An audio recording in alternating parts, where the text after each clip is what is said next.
Nous arrivons au terme de notre séquence, la deuxième, consacrée aux conséquences de la Première Guerre mondiale en France et en Europe. Et nous sommes en train d'étudier le reflux de la vague révolutionnaire en Europe.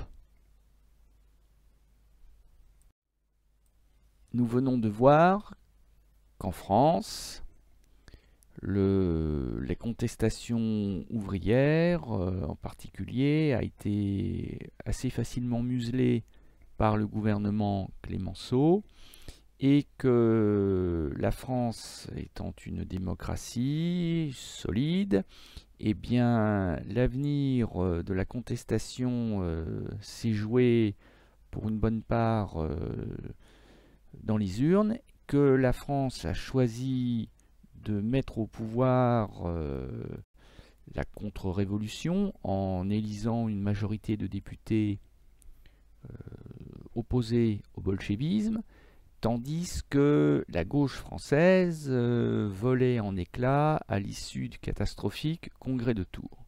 Ça, c'était pour la France. Nous allons maintenant voir ce qu'il en est pour le reste de l'Europe.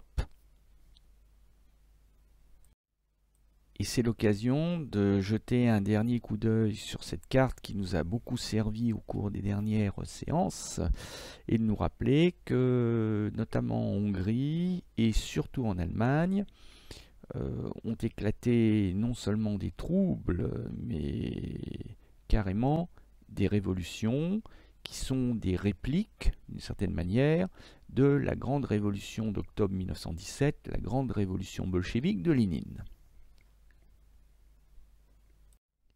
Et nous avons vu la dernière fois qu'à Berlin en particulier, en janvier 1919, Rosa Luxembourg, Karl Liebknecht et leurs amis, qui viennent de fonder le Parti communiste allemand dans cette Allemagne vaincue et en proie à un changement de régime, puisque l'empire de Guillaume II a laissé la place à une fragile république bourgeoise, eh bien, les communistes allemands, qui ont pris comme modèle l'ancien esclave de l'Antiquité Spartacus, et qui s'appellent les Spartakistes en son honneur, eh bien, les communistes allemands tentent de refaire le scénario de Lénine en octobre 1917, mais cette fois-ci en Allemagne.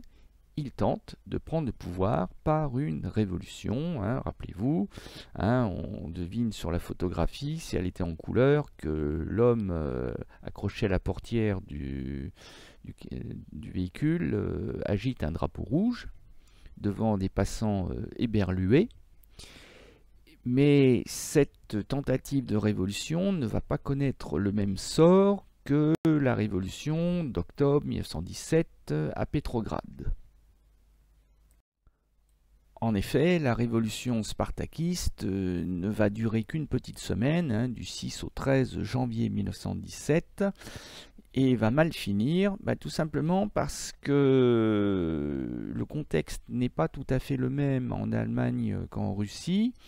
Et en particulier en Allemagne, l'armée allemande voit son prestige certes écorné par la défaite de 1918, mais néanmoins l'armée reste un pilier de la société allemande. Et l'état-major allemand va en profiter pour faire courir une légende, celle du coup de poignard bolchevique dans le dos du soldat allemand, parce que l'état-major allemand a un gros problème.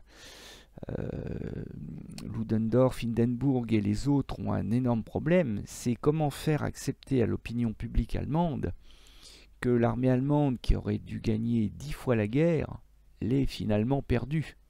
Et comment faire accepter aux Allemands que tous les sacrifices qu'ils ont acceptés, y compris le sacrifice de voir leurs enfants parfois mourir de faim pour cette guerre, eh bien, comment faire comprendre aux Allemands que tous ces sacrifices ont été vains? C'est pas facile. Il faudrait, dans ce cas-là, avouer que l'armée allemande n'était pas la meilleure, que les généraux allemands n'étaient pas les meilleurs, et ça, c'est difficile à accepter soi-même.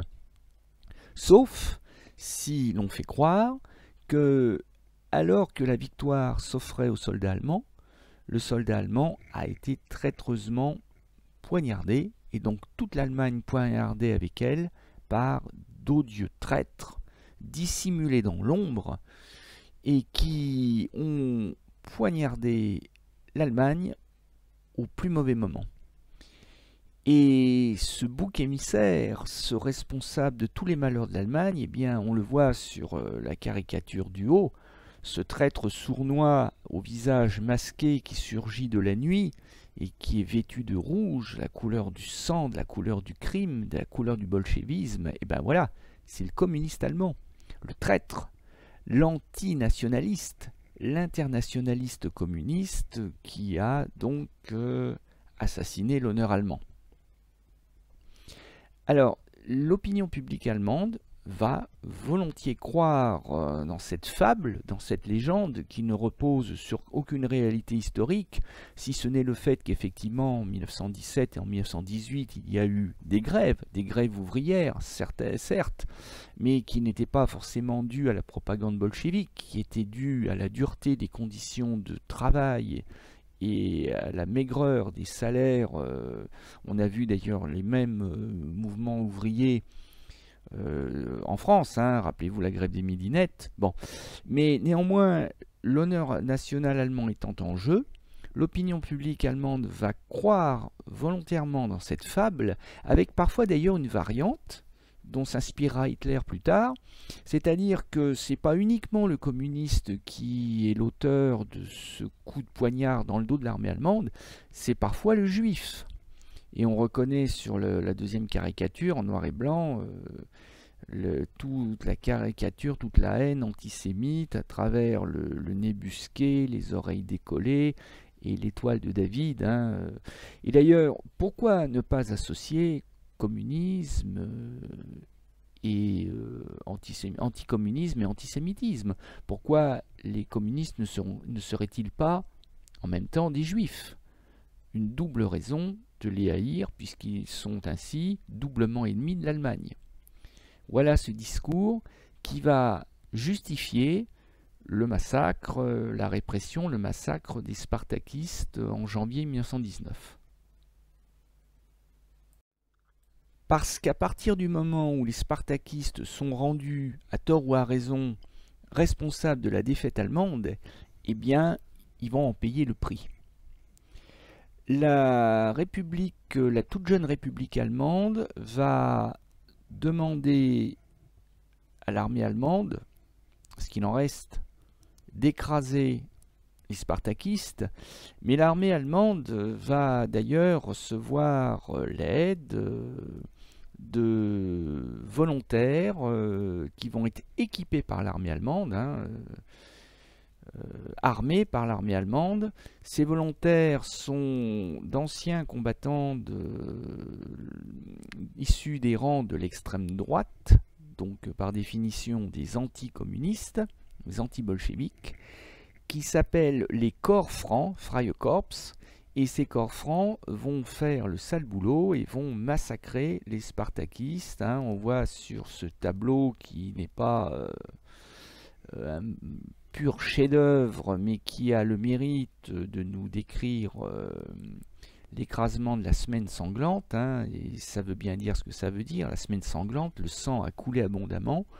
On voit des spartakistes fusillés parfois dans le dos, comme on fusille les traîtres, dans un tableau qui n'est pas sans rappeler d'ailleurs, mais avec moins de talent, le tresse des maillots de Goya, de Francisco Goya, hein, rappelez-vous le programme de 4e.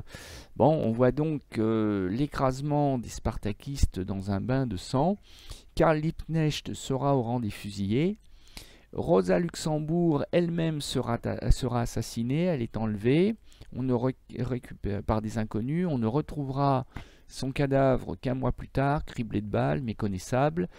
Donc le mouvement spartakiste est décapité pour longtemps. Il n'y aura pas de révolution bolchevique en Allemagne. Et la jeune République de Weimar, certes, elle a du sang sur les mains, mais au moins, elle a survécu.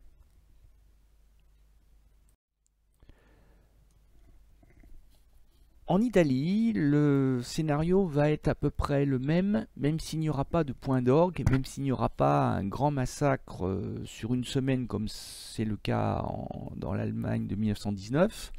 En Italie, la contre-révolution est en marche, c'est le cas de le dire. Elle va écraser le mouvement ouvrier paysan, le mouvement contestataire. Elle va écraser la tentative de révolution bolchevique.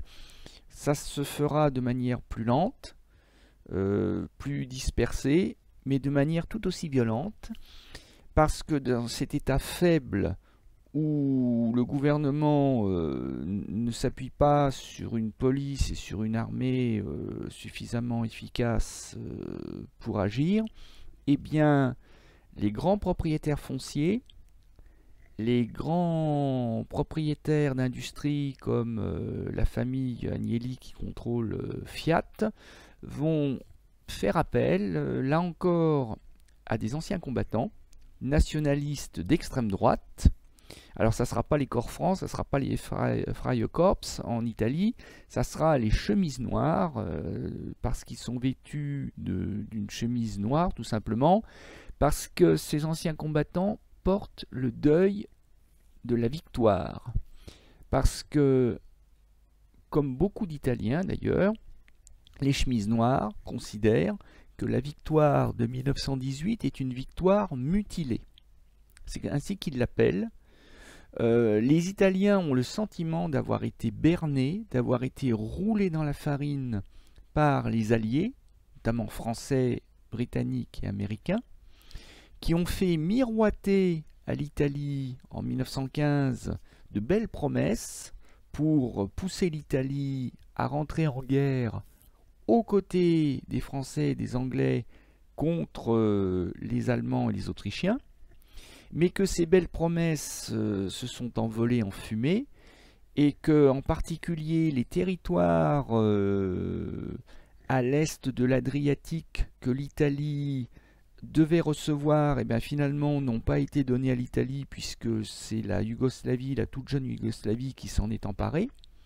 Et ça, pour les Italiens, c'est inacceptable, c'est impardonnable, et donc les chemises noires portent le deuil de cette Italie à qui on a volé la victoire, et ce sentiment d'humiliation très fort chez les Italiens est évidemment partagé par le chef des chemises noires, l'ancien journaliste Benito Mussolini, qui va donc là encore se défouler, lui et ses hommes, contre les agents de l'étranger, les agents de Lénine, que sont les communistes italiens. Et on voit sur cette photographie les chemises noires, armées de sortes de battes de baseball, hein, ce sont des bâtons, les fameux manganello, avec lesquels ils vont taper comme des sourds sur tout ce qui ressemble à un bolchevique, de près ou de loin. D'ailleurs, il ne faut pas être naïf, parce qu'ils vont aussi recevoir des armes de guerre, soit parce qu'ils les ont conservées, hein, puisque ce sont d'anciens combattants, soit parce que l'armée italienne va les leur fournir, parce qu'après tout, ils vont faire le sale boulot à la place de l'armée italienne, et le sang va couler, et le sang va couler d'autant plus facilement que les chemises noires ont adopté comme mot d'ordre le slogan « Me ne frego », ce qui en italien peut se traduire par « je m'en fous ». Et je m'en fous de quoi? Eh bien, je m'en fous de mourir ou de tuer, puisque seule la patrie, seule l'Italie compte. Et ces chemises noires ont adopté aussi comme symbole le faisceau. C'est le dessin qui apparaît en arrière-plan du slogan Meneflego. Le faisceau, qui est un vieux symbole qui remonte à la Rome des Césars, l'Empire romain de l'Antiquité. Cette hache des licteurs qui était entourée d'une sorte de fagot de bâton de bois, et c'était un peu à l'époque des légions romaines le porte-drapeau. En fait, c'est un peu le symbole du drapeau de l'Italie. Et comme on appelle ça le faisceau, eh bien les partisans du faisceau, les chemises noires, vont devenir les fascistes. Et le fascisme, c'est ce qui va à la fois détruire la révolution bolchevique en Italie et surtout prendre le pouvoir dans l'Italie de l'après-guerre. Parce que Benito Mussolini, que l'on voit en civil, les bras écartés au centre de la photographie, entouré par ses chemises noires, eh bien Benito Mussolini est très ambitieux et il n'a pas pour ambition que de détruire le communisme en Italie. Il a bien compris qu'il est l'homme providentiel, qu'il est le sauveur, qu'il est le seul capable d'opposer une résistance efficace au bolchevisme. C'est pas pour rien que, encore une fois, le grand patronat et les grands propriétaires fonciers ont fait appel à lui. Et Mussolini se dit qu'il serait bien bête de ne pas en profiter. Et Mussolini veut prendre le pouvoir. Qui peut l'en empêcher? Et il va donc marcher sur Rome, une marche qui se veut pacifique. Il a demandé expressément à ses chemises noires de ne pas venir en armes, mais par contre de venir avec épinglés sur leur poitrine leur décoration, afin de montrer qu'ils sont des héros de la patrie. Et on verra bien si le gouvernement, si la police, si l'armée osent tirer sur des héros de la patrie. Et Mussolini joue son va-tout à travers cette marche symbolique sur Rome d'octobre 1922. Alors il joue son va-tout parce que c'est à qui tout double. Si l'armée, la police, le gouvernement s'opposent aux chemises noires et tirent dans le tas, c'en est fini probablement de Mussolini et de son parti fasciste. Mais si, comme Mussolini le pense, le gouvernement italien, le roi d'Italie en personne, cède, eh bien, dans ce cas-là, les portes du pouvoir lui seront grandes ouvertes. Et c'est très exactement ce qui va se passer, parce que le roi d'Italie, qui préfère les chemises noires aux bolcheviques, va appeler Benito Mussolini au pouvoir. Il va lui donner la mission de former le nouveau gouvernement. Nous sommes le 27 octobre 1922 et Mussolini a pris le pouvoir en Italie et va le conserver. Parce que le président du Conseil italien, le chef du gouvernement, tout en conservant le roi d'Italie qui est une marionnette et qui ne le gêne pas, eh bien le chef du gouvernement italien va se transformer en duce, le guide, le chef, le dictateur, qui va mettre en place une dictature totalitaire fasciste, dont le slogan tient dans ces trois verbes, credere, obbedire, combattere, croire, obéir, croire dans le chef et dans l'Italie fasciste, obéir au chef et combattre pour l'Italie fasciste. Et c'est une dictature d'un genre nouveau, d'un type totalement inédit, totalitaire, et nous aurons l'occasion de revenir là-dessus lors de la prochaine séquence, parce que Mussolini ne se contente pas de prendre le pouvoir et de le diriger d'une main de fer, il a l'ambition de mécaniser les cerveaux, c'est une expression qu'on retrouvera chez lui, de transformer en particulier la jeunesse italienne, la Gioventù Fascista, la jeunesse italienne, de la modeler selon ses voeux, et ça, c'est une des caractéristiques du totalitarisme dont s'inspirera plus tard Adolf Hitler, quand lui-même, 11 ans après, en 1933, arrivera lui aussi, mais en Allemagne, aux portes du pouvoir. Alors, il est temps de faire l'exercice du jour qui va nous permettre de synthétiser tout ce que nous avons vu concernant le reflux de la vague révolutionnaire. Alors, je vous propose 4 scénarios différents. Le cas russe, le cas français, le cas allemand, le cas italien. Et donc l'idée, c'est de retrouver ce qui relève d'un cas, d'un scénario ou d'un autre, et de mettre la bonne couleur dans la bonne case. Je vous laisse réfléchir. Il y a des indices dans chacune des cases. Donc si vous avez bien suivi, vous ne devriez pas trop vous tromper. Donc voici le corrigé de l'exercice qui a pour but de vous faire comprendre qu'au fond, il n'y a que en Russie, dans la Russie bolchevique, la future Union des républiques socialistes soviétiques, la future URSS, que la révolution bolchevique, celle de Lénine, a triomphé. A triomphé de ses ennemis, grâce au communisme de guerre, et a finalement survécu. Mais que le grand rêve de Lénine d'étendre cette révolution à l'Europe et au monde entier, ben là, c'est un rêve qui a échoué, puisque que ce soit le cas français, le cas allemand ou le cas italien, avec plus ou moins de violence, eh bien, la vague révolutionnaire bolchevique s'est retirée sans avoir réussi à triompher.